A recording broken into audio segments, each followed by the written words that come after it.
Guys, magandang buhay! Ngayong araw pala, meron kaming project ng aking tatay para gumawa ng additional lagayan ng drum o ipunan namin ng tubig dito sa aming munting tahanan.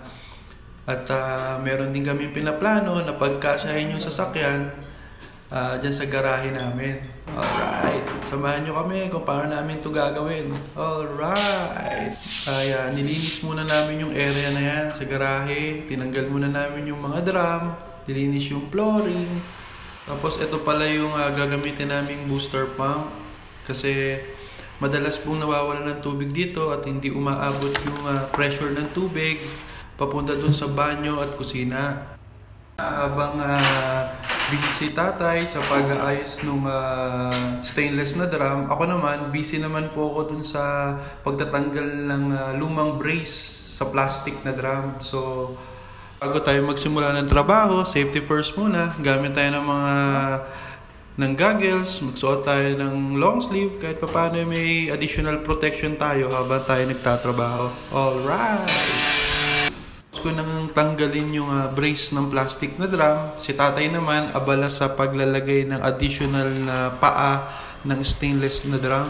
So para po maging mataas siya at hindi makasagabal dun sa magiging paradahan ng sasakyan. Gusto lang din pong magpasalamat sa aking tatay sa walang sawang pagtulong sa mga project na ginagawa namin at sa mga plano na gusto namin gawin.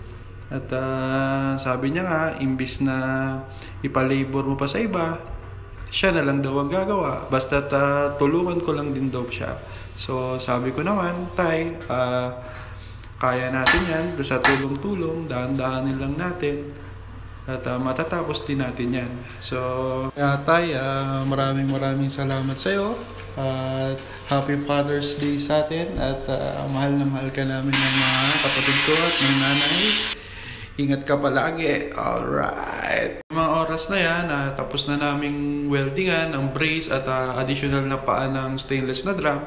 Pinipinturahan na namin ng primer na red oxide para mas tumagal ang buhay ng bakal. At sinusukat na rin ni tata yung magiging brace at bagong patungan ng plastic na drum. So, abala si tatay sa paggawa ng brace o patungan ng drum. Ako naman, pumunta dun sa bubong para maglagay ng mga elastosil at sealant sa taas para kung sa ganon, sa dumating ulit ang malakas na ulan, masigurado namin na walang magkakaroon ng leak sa aming bubong.